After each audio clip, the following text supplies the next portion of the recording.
Hello everyone, welcome to the Melting Pot podcast. I'm your host, Dominic Monkhouse. The Melting Pot is as a result of my hunger for optimizing business performance, scaling up organizations, corporate culture, customer addiction, building high-performing teams, along with a few other obsessions along the way. I've spent the last several years working for and with some of the most successful, top-performing companies in the world.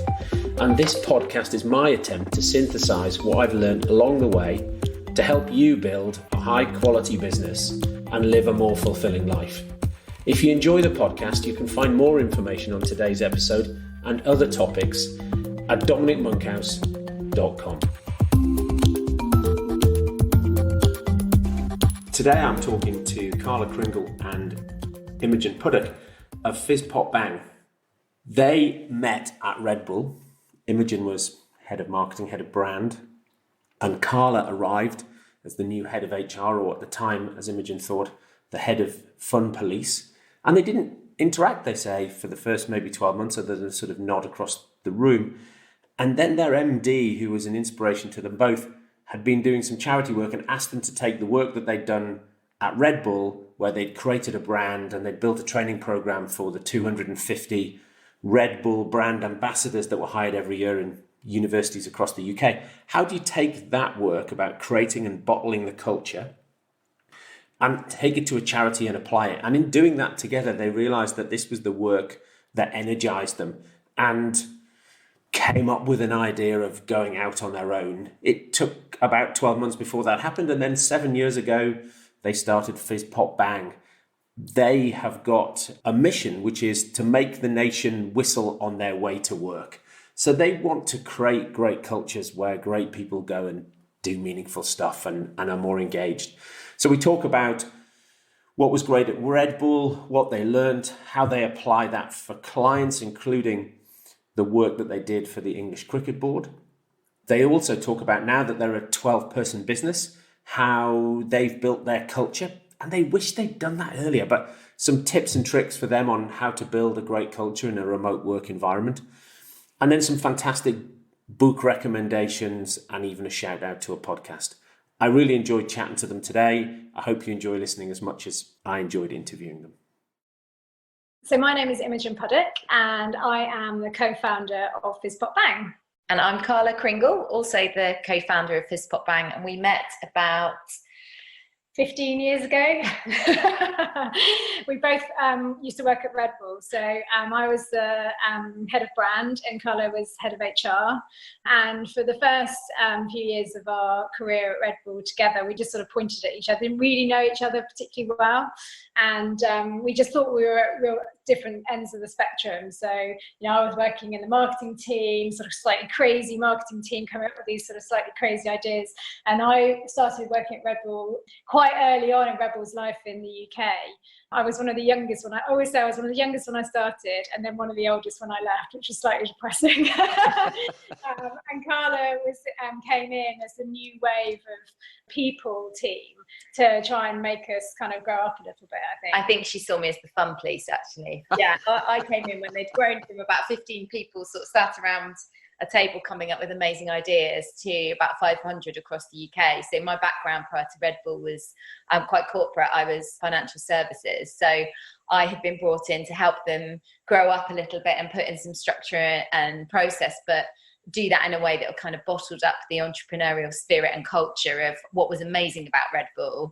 But I always say kind of turning them from a family where people can fall out and, be quite, have some quite poor behaviours, to actually a team who are focused on, a goal, but still have that passion and that drive and that entrepreneurial spirit. So yeah, we didn't speak for a while. I think it was that day. In hindsight, it was totally what we needed, because it was a great place to work, but we had some really bad behaviours and we were trying to grow. We were a really fast growing business and we were making some really big changes, and we needed some of that sort of structure to keep us on the track of what made us really great and special, but that allowed us to grow and become really successful. So it was a really interesting time because lots of people went through sort of this emotional reaction to things changing, but actually we totally need it. And then we entered this stage where life was just brilliant because everyone knew what the behaviours were that were expected of them, but they could work and innovate and be creative around that. So it was totally what we needed. And at that point, we then really started working together. Yeah. And I think we realised actually what we were trying to achieve, both of us, was exactly the same thing, but from different perspectives. So it was all about how do you empower your people to make decisions. So you give them the tools and you bottle up what they need to know so that when you're not in the room, they make the decisions based on their own instinct. So from Imogen's perspective, from a brand perspective, Red Bull was a really complex brand. So rather than being, you know, the person who checked off, yes, you can do this, no, you can't do this, from a brand perspective, it was how do we create a group of brand ambassadors who are able to make those decisions day to day on the basis of our brand. And that's, you know, that's tricky. We had about 250 student brand managers that we brought in every year new. So how do you get those people who are on their own in university campuses to really understand what we are as a brand, because they are the sole representative on campus? And how do you get people in the finance team to live and breathe your brand?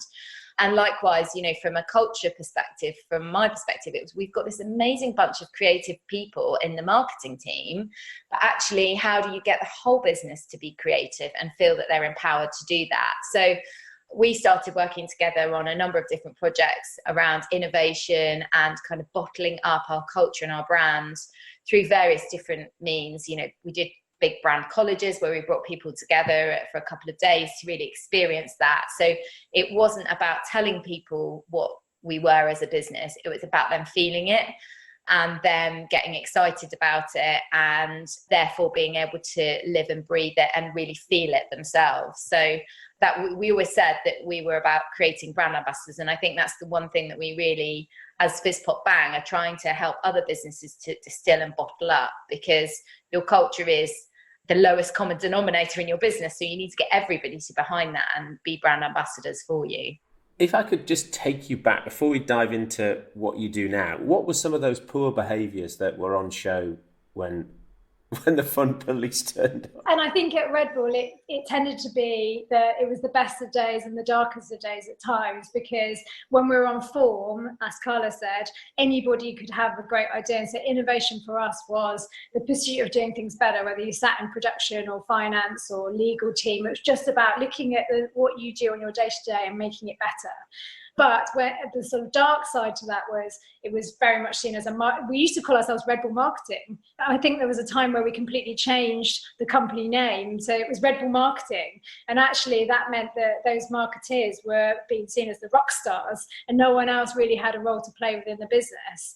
And so we'd then really act poorly around involving people, collaborative work, and feeling like, you know, they could always come up with an idea and it would happen. And I remember sitting at my desk when I first took on the brand job, which was my dream job, and having just, I think on the shelf behind me, I had showers and showers of ideas that we had come up with in creative sessions that no one could use because they had no framework, they had no brief, they had no purpose in terms of what they were going to achieve. Yeah. And so, you know, it would manifest in either poor behaviours around how people treated each other, or poor behaviours as in no structure for people to have brilliant ideas that would make a difference for our business. So, you know, and people making bad decisions because they didn't know better. So one of my jobs, and Carla talks about being the fun police, I was the brand witch. I was determined not to be a brand witch. I didn't want to tell people off when they made a bad choice. I wanted them to help understand what we were like as a company and what our brand meant and our attitude for doing things, so that they felt more informed to make great decisions. Because when you're sat in front of a buyer at Tesco and they're asking you to do some major promotion, buy or get one free, or to tag up with another brand, which not necessarily be the best link to our brand, you want them to feel empowered to make those decisions rather than feeling like they have to always go and check or hide it because it wasn't something they wanted the marketing team to get hold of afterwards. Yes. And so what did you do? What structure did you put in place? How did you distill the behaviours, the values? The values were already there, I guess, from a company perspective, but specifically from a people perspective, the first thing that I did was kind of translate them into a set of behaviors. So how do we bottle up these brand values and turn them into something that's tangible that we can share with people around what brilliant really looks like? And we talked a lot about brilliance at Red Bull. That's a legacy that we still have. We get told off occasionally for overusing brilliance. Yeah. That was our prevailing thought at Red Bull, because actually Colours, like, we had values, but there were 14 of them because they were our brand values. Yeah. And they were the values that they wanted people to live by. But trying to get people to remember 14 values was pretty hard to do, and we were an Austrian-owned company. They weren't pretty keen to change them, so we had a sort of prevailing thought, which was, let's allow people to be brilliant. And so that was kind of the hook to it, and then kind of to work out how you translate that into everyday behaviours. And so some of the tools were typical things like, actually having a competency framework that was embedded through everything that you did, but actually that's kind of the foundation. I think the things that really brought it alive, which stood apart, were the things where people could actually feel what those behaviours were like day to day. So creativity was one of our behaviours that everybody was recruited against and, performance managed against. And it's one of those things that, as I said, I passionately believed walking into Red Bull that every single person in that business had the capability to be brilliantly creative. What they didn't necessarily have was the confidence or the tools to do that. So one of the first kind of company-wide training pieces that we did was we created a program called Creatable, which was basically giving every single person some really simple tools to think differently and to problem solve in their business. So whether that be somebody in finance or somebody in the sales team, or somebody in HR, just struggling day to day, how can I think differently about that problem? And we obviously then had champions, and we created a program where it was, once people had those tools, that we were inspiring them to think differently and getting them to challenge themselves and get out of the workspace and go and have days where they would get some external inspiration. But I think, first of all, you need to give people the skills and the confidence, and then you need to inspire them so that they can grow and use those tools day to day. Because we were also really increasingly aware that we weren't just a London-based marketing agency anymore. We were a national business that had an awful lot of people based all around the country. We realised that we had to become much more regional. So I think Carla set up a great programme which was called a sort of student safari, but we sort of extended it to almost get the leadership team and heads of functions to go out and just see what these people were doing, what it's like actually out talking to people out, in the West Country or up in Newcastle, to see that not everyone lives in London and all our consumers are out there. So we should make those people who are out in those locations feel really valued, and that they have as an important role to play, if not more, than people who sit. We called it of course everyone calls it the Ivory Tower, but the Ivory Tower in London, which is what people started to feel was happening. How did you recruit for creativity? So, well, from a student perspective, we had an amazing recruitment process. So we used to do, as I said, every year we recruited 250 students. We did something called test flights, and basically they were an assessment day, but they were all themed around fun activities linked back to our competency framework. We wanted to test how they worked in a team environment, how creative they were, how entrepreneurial they were. So we did things like, in a group, they had to do, we're talking a few years ago, so this was current and cool at the time, believe me, but they had to do an X Factor song. So they had to, as a group, they had to come up with a song that was related to selling Red Bull, and then they had to perform it in front of the group. We also did an activity around problem solving, so they were kind of shipwrecked somewhere, and then they had to do something with a Red Bull can. So what could they creatively make out of a can? But as a student, it was something that was seen as a fun activity, but obviously it linked back to our core competencies. And I guess the other thing that we always wanted, personally, I always wanted from people, whoever went to a test flight, to experience, was I saw it as an opportunity to create brand ambassadors, whether they got a job at Red Bull or not. We had so many applications for the role because, it's a pretty famous role. Everyone wants to drive the Red Bull Mini, etc., or be the cool kid on campus. But so we had hundreds of thousands of applications, but then whittling it down, I wanted every single person who had a touch point with us as a brand to leave understanding why they didn't get the job if they didn't get it, but feeling that oh, I wish I had got that job, and what a great brand and a great experience that was. And I would recommend it for somebody to go and work there. So it was all about, you know, whatever point somebody touched our brand through that recruitment process, wanted them to have a feeling of what Red Bull was really like inside.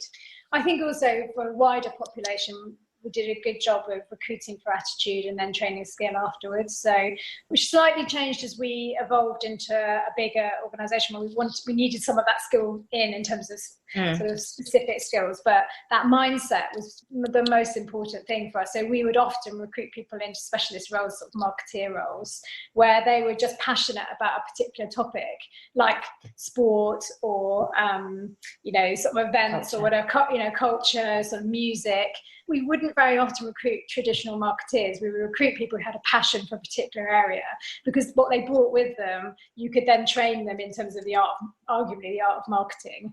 We were basically creating stories and getting people who are really brilliant and passionate about telling stories. And I listened a couple of, recently you interviewed David Hyatt, who's one of our all-time loves. And it's exactly that, you know, it's all about telling a great story and the power of word of mouth. It isn't traditional sort of skills like marketing through advertising, and they did a bit of that, but you can train for that.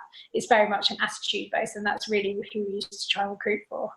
Yeah, and it comes out very strongly, doesn't it, in the stuff that they do, the newsletter, the one thing done well. Yeah, that's one of our books, actually. Yes, there you go. Do Purpose by David.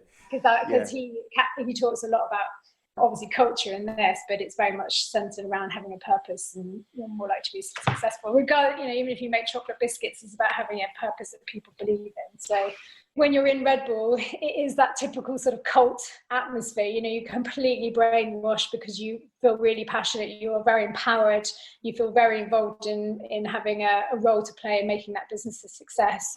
You can have an idea and see it happen, and regardless of what role you do. And I think that is very powerful. And we were the people that used to bore people down the pub.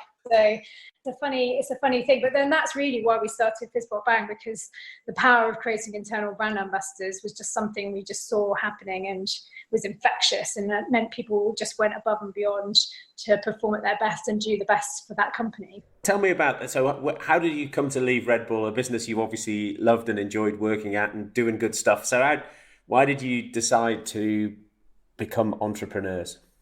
I think Red Bull had a very entrepreneurial mindset. So that was actually one of our values, was to have an entrepreneurial mindset. So I think within that business, they were already laying the foundations for people to have ideas to make a difference in the world, whatever that might be.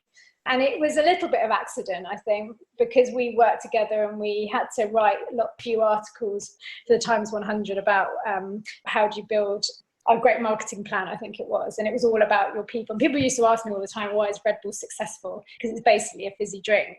And it was always about the people. I'd say, yes, it's a clever product, but it's about the people that work there. So we were writing this article, and I think we just had this moment where we were sort of thinking, we should go and share this with other people, because this should be something that everyone knows. It shouldn't just be something at Red Bull. And Carla had come from Barclays, and I'd come from the crazy world of Hasbro, which is all sort of power, some shoulders and offices and very corporate life, even though it's toys. And we just kind of realised that we had this idea, and it was just a bit of an idea to begin with. I think it started off as a joke, actually. Like, we should totally do this. It's one for the business. And then actually, I think we spoke to some people who had done their own thing, and I wrote a blog about this a few weeks ago. But I think it got to a point where we talked about it, and there is always that moment of, is this going to work? And is this really something that we should do? And I think then it's the question that I asked myself, well, what's the worst thing that could happen if you did this? And the worst thing that could happen is that it would never be a success. We would never earn any money, and I would go back and get another job. And actually, for me, the thing that felt worse was actually the thought that I would always wonder, what if I hadn't given it a go? So we decided, Imogen left just before I did, and then it was probably about a year after we first had the idea, because of course, you know, every time we sort of thought of another idea, we're like, well, that's one for the business, that's one for the business. and you know how things happen for a reason. You know, it then coincided with the MD that we worked for at the time. He was a non-exec director for some charities. us to get involved to try and help them with their culture and take some of the learnings that we had at Red Bull to help them perform better. So we started working on projects as sort of side projects, which is quite extraordinary because I don't know many companies that would get their sort of heads of departments to go off and do that in their sort of Red Bull time. But we really enjoyed it, and we started to realise that that was what we enjoyed more than anything else, was sharing that with them and seeing how much of a difference it made relatively easily. So that MD then left. So that was another sort of point to kind of go, we loved him because obviously people work for specific managers and they feel empowered by them. And then Red Bull started to slightly change its culture. I distinctly remember my boss at the time telling me, when we're performing better, our culture will come off the back of it. And I thought, that's a distinct difference for Red Bull, and very much not us. We were very much, let's focus on our culture. Let's build a brilliant place to work and we will have the results, which is what we really passionately believe. And that was just the point. I was just like, it's time for me to go and do something else. And so we left within 3 months of each other, which Red Bull weren't particularly that pleased about. I think it's fair to say. But my mother always says we needed to have a divorce from them for us to not look back. And I think that was absolutely the right thing, was for us to have a tough conversation and then move on and do our own thing. And yeah, here we are, FizzPopBANG, 7 years later. So, what do you do? Who's your ideal client? What problem are you solving? What do you do for them? So I think our ideal client, it's funny, when we first started, we had always thought that we would go into lawyers or banks or quite serious businesses and show them this magic secret that we had found at Red Bull and help them to change their culture. And I think what we found over the period of time that we've worked together at FizzPopBANG, so 7 years now, is actually we've worked with very few of those types of people. It tends to be people who have a mindset. There's not a specific sector, but it's a mindset thing. So it's people who want to have the very best culture out there, and they have to get the importance of employee engagement, essentially. So we don't go in to convince people and say that engagement is something that is going to benefit your business. Obviously, we talk about that and we enthuse about that, but we believe that those people have to be ready to make that commitment in the first place. Otherwise, you fight too many battles. And I think then we do tend to have certain sectors that we work with, but mainly because all of our work comes on recommendations. So we never do any cold sales. We never do anything other than word of mouth. So we work with lots of people in the fashion sector, music and entertainment, beer and drinks, and then actually healthcare. And it tends to be that people from the industries that we work with then kind of spawn on and go elsewhere and take us with them. But the common denominator really is people that want to make a difference and be really brilliant at whatever stage they're at with their culture. So sometimes it can be an organisation where they want to bring two cultures together, or they've just gone through a big change. Or actually, we work with quite a lot of people who we see as real trailblazers in the industry, but they want to use us and experiment with us and test out what is that next best thing. And they have a real growth mindset of let's test lots of different things and see what works. Is the stuff that you do the same for every client, or do you have a process? Is everything totally bespoke, or?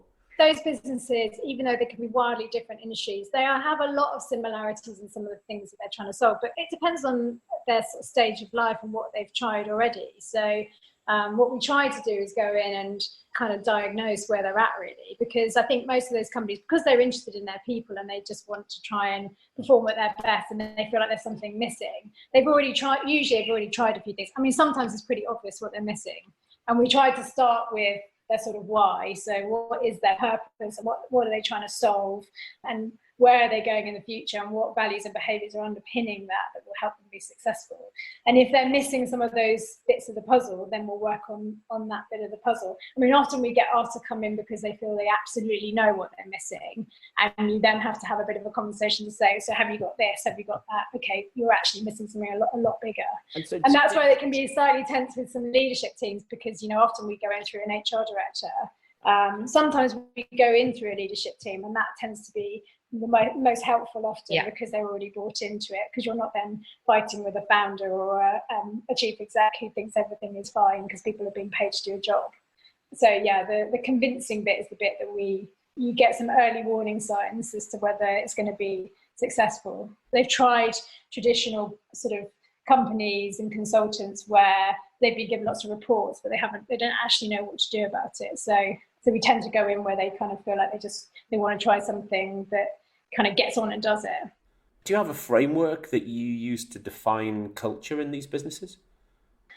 We have a number of different things that we use. So we used to have a sort of 4-step process that we went through, and we loosely do use that still, because obviously you don't want to move on to embedding your values before you've actually worked out what your values are and that they're useful and they're still fit for purpose before you've worked out what your purpose is in the first place and where you're going. So we tend to have a funnel approach. So we always start high up in the funnel and then we kind of work our way down through to the bottom, and often, as I say, we can be brought in but lower down the funnel, and that's okay. And we tend to try to say you need to try a few different things. So there's a big piece of work that you're missing, which we need to help work on, or you need to work out what you're going to do with it. And then we can also give you a number of different solutions up and down that funnel. So, for example, we used to always work with leadership teams and manager teams on how do you craft a culture. And then bring in different people from across the business to help define that. But more recently, we've developed bite-sized training, which is basically 2 to 3 hour behaviour workshops that are specifically around particular topics that will help support their values. So we've got about 40 or 50 subjects that we will go in and we'll run that with the general population and with managers and leaders. And so that will run alongside the work being done around vision and values, which is where we typically is our heartland, to empower people around that mindset. And we didn't start off by doing that, but we realised that we were being asked for that a lot, because we know with culture is built from within, and sometimes you just need to have lots of small things that you can go after. We know that culture is built on a number of different small things, a million different things. So we have a few different things to offer, rather than waiting for things to be developed and then trying to embed them. I think if we're doing a big project, we still use a typical kind of consultants approach, where we would go in and we would start with, if we were doing a whole piece of work and they had a totally blank sheet, we would go in and help them to understand what their why is. So always starting with what is their purpose. And once we've helped them to articulate that and bottle that up, it's how do we get your people to bring that to life so that you're not telling them, but they are living and breathing it. So we would do some typical kind of listen and reflect and understand where they're at, and then help them to define that. And it starts with their brand. So we always say, start in the middle, it's your heart, start with your brand, because really that's what it is that you start from. There's no point in creating something that isn't real for you. It should absolutely be the essence of what you're about. So if you haven't got a very clear brand, and people get a bit scared of brands, unless you're a big consumer brand like Red Bull, people feel like that's something that's a bit false. What we're saying is you need to bottle up your attitude and your personality and your identity. Yeah, and then that spreads inside and outside, but it needs to start inside before, people have done lots of good employer brand work, which isn't really true on what they are. So when people then step foot in the door, they go, oh, this isn't what I signed up to, I'm going to leave. And so, you need to start with that. Once you've bottled that up, it's then anything that we do after that, we really like to co-create. So we're not a kind of a consultancy that goes off and designs lots of stuff and then helps them, and then go, well, this is what you need to implement. Actually, for us, we really like to act as an extension of the team. And some people have got loads of in-house capability and they just need a bit of sparkle or a bit of guidance or a bit of energy or support. So we can provide that. But some people really want us to do it all. But even then, we try and get as many people in the business involved, because that's the way that change will last when we've left. We don't want to be embedded in their organisation forever. So whenever we get onto the act bit and get them kind of living and breathing those values, or that change actually happening, the key really is to make sure that you've got champions and ambassadors throughout that organisation who are involved from the start, so they can help live and breathe it once we've gone. And identifying those ambassadors and running those workshops, are those workshops that you run then they're experiential, like the sort of student onboarding stuff that you did at Red Bull? Yeah, as much as possible. We basically decided that anything that we developed would be something that we would have loved to have done when we were at Red Bull. So it's been quite nice developing things that aimed at things like managers, for example, because when we were at Red Bull, we met some truly dreadful sort of training companies. So you sit with that book for a whole day and then you'd go back to your job and it wouldn't make a difference. So we had some pretty clear sort of goals with what we wanted it to be, and that it needed to feel fun but have real purpose to it, so people felt like they got a lot out of it and they could go and do something different as a result, and that difference was the key driver for us. And what are some of your great examples within your customer base that where you go, that was great, we went in, did a great piece of work there and left them changed? For me, I still always loved it when we worked with the ECB, so the England Cricket Board, just because I think they were a good example of real beginning to end piece of work, really. So we went in when they were going through quite a tough time. I think Kevin Peterson had just left the team, so the team itself were feeling pretty uncertain about what their future was. But it was driven by an amazing HR director who totally came in with a fresh new mindset to reinvigorate a sort of very traditional company. And we worked with them right from the beginning in terms of helping them with their sort of their new vision and plan, through to identifying their values, which we ran sort of cafe chefs. We went all around the country to different cricket grounds, just getting them re-energized about what their purpose was and what their behaviour should be, and no more so than sports. If you look at rugby, for example, or any other sport really, they've done so much work on that. People use them as case studies, but for some reason cricket had just sort of been the poor relation, really. So it's just re-energizing them, and then having values champions that sat within their business that could take on that work, coming up with ideas to embed it, which they had some amazing ideas just about how they could embed those values. And then even just they redid their office, so we helped them a bit in terms of what sort of spaces would help them.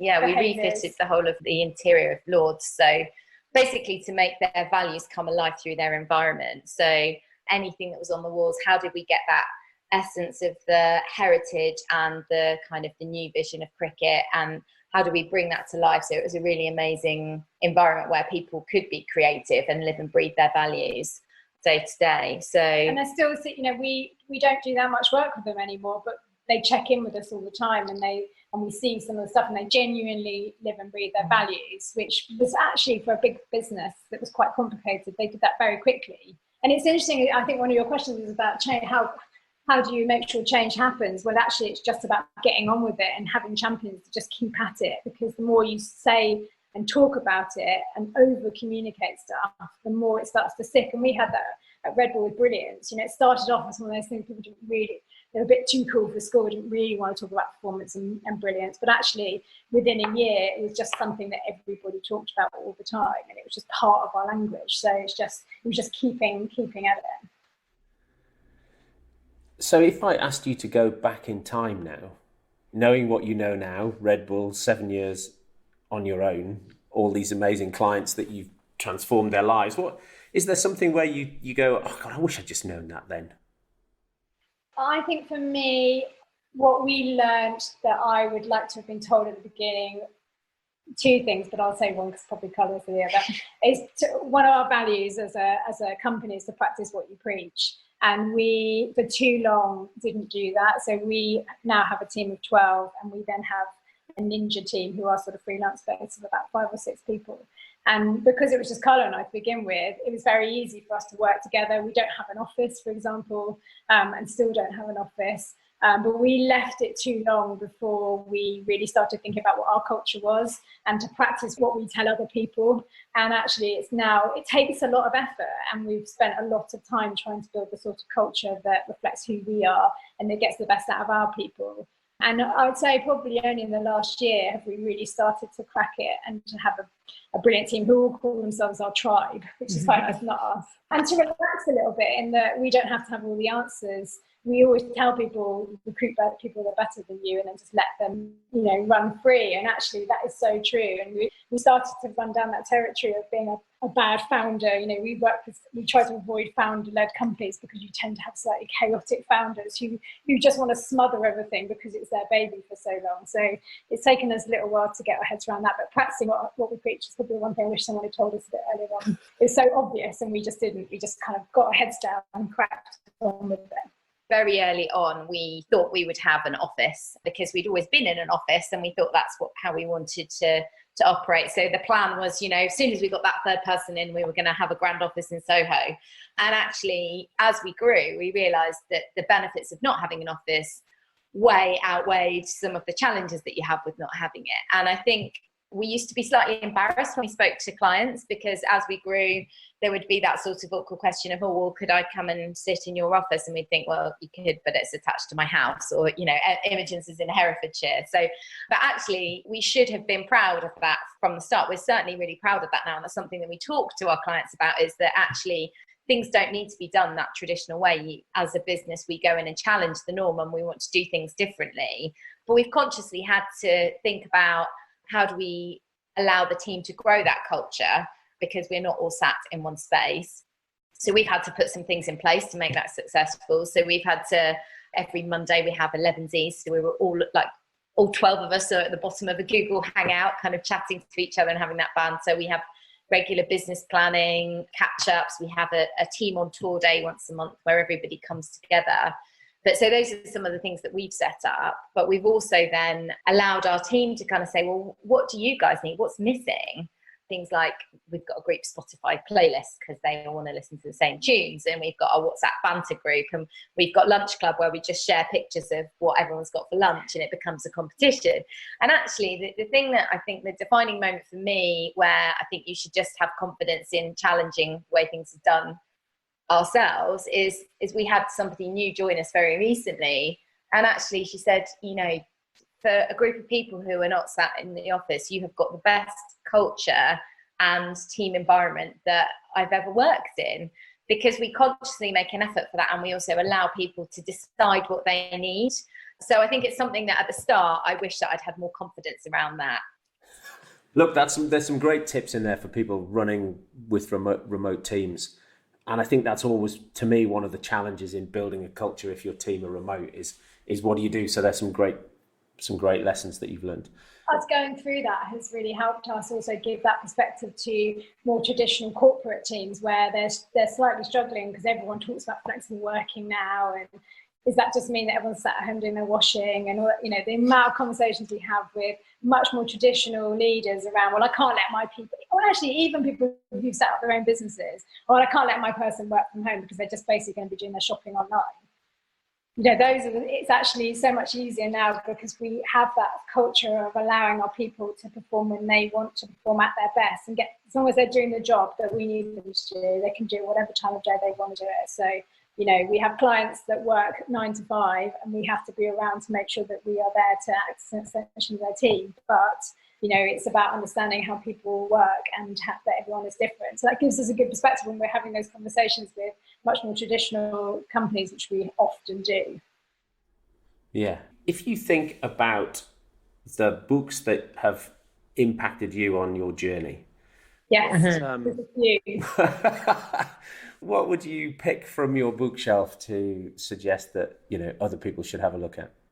A really small and simple book, actually, that I do gift to people quite often. It's called The Rules of the Red Rubber Ball by Kevin Carroll. And it's basically a little snapshot of how to find the thing that ignites the fire in your own belly. It's basically a guy who has followed his passion and kind of talks about his 7 simple rules that he believes that you should follow in life, so that you never lose sight of your own red rubber ball, which is your dream and your ambition. And it's just a really simple check-in. You can read it in about 20 minutes. And I just find it a really kind of inspiring link back to, why am I doing what am I doing? And what do I want to do in life? And how can I make sure that I check in that what I'm doing links back to my core beliefs and what I really want to achieve. And I mentioned Do Purpose by David Hyatt, which is part of the Do Lectures, which we really love. And we actually were really fortunate when we first started to go down as a guest to the Do Lectures, because we were helping David a bit when he was first starting at Hyatt Jeans with his marketing. I just love, it's very human. I think the books that have affected us the most are the ones that tell you it's okay to be human, which is what we tell everybody that we work with. And we're trying to retrain people to be human beings and interact and have conversations with each other, which is why when we get asked for lots of digital learning, we have a slight sort of twitch, because digital learning absolutely has a role, but we're in the business of human business. Like, how do you teach people to have brilliant conversations, to just have a culture where they can be really open with each other? So for me, this was one. And we have new starters. We would send them a couple of little books that help them understand where we're coming from. And David talks in the same language that we do. So that just makes a big difference for us. And then one that's more recent is Matthew Side's You Are Awesome. I don't know if you've read it. It's basically a kid's book, but I wish that they hadn't actually packaged it up as a kid's book, because any human being, in terms of a growth mindset, which is, again, one of the things that we feel passionate about, if you could give that to every single leader of every big corporate company in this country, I think they would do things quite differently. So that's definitely one more recent, but it's just one that immediately we just bought loads of copies and sent it to loads of people that we knew, just because it was just a brilliantly written book.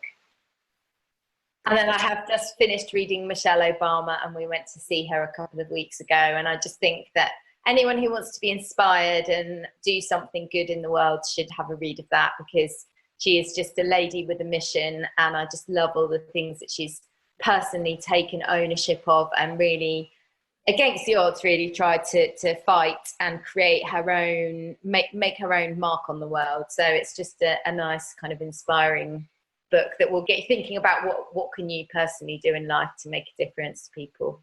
We're big on vulnerability, leadership vulnerability at the minute. So she talks a lot about that, which is just always really, really great to read.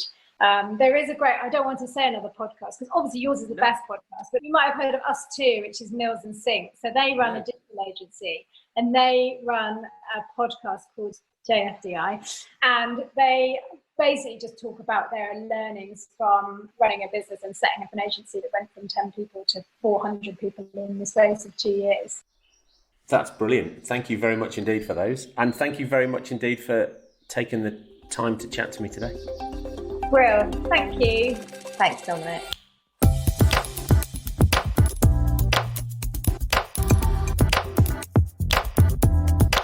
All this information and more can be found at dominicmonkhouse.com/podcast. There you'll find show notes, additional reading and links related to this episode. You can also find my blog and the past editions of the Melting Pot newsletter. The simplest thing to do is to sign up to my subjectively not crap once a week newsletter, where I'll update you on what I've been up to, the most interesting articles I've read, and all things relating to scaling up, high-performing teams, net promoter score, company culture, etc. Social, you can find me on Twitter at Dom Monkhouse and LinkedIn at Dominic Monkhouse. LinkedIn is probably the best way to reach me and share your questions and comments. Thanks for listening.